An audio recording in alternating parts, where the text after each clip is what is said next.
Welcome to MiConvert. In this tutorial, I will show you how to convert 3DM files to DWG format, completely free and online. Open your browser and search for 3 decimeters to DWG MiConvert.com. Click on the first result to go straight to the converter.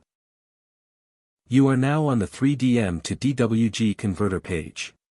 The interface is clean and easy to use. Let's upload a file. Click the Choose File button. A file picker will open. Select the 3DM file you want to convert, then click Open. Your file is loaded and ready. You can see the file name, size, and destination format. Click Convert now to start the conversion. The conversion is in progress. You can see the progress bar moving. This usually takes just a few seconds. Done. Your file has been successfully converted. Click Download to save the DWG file to your computer. That's it. Visit MiConvert.com for more free conversion tools. Subscribe for more tutorials. Thanks for watching.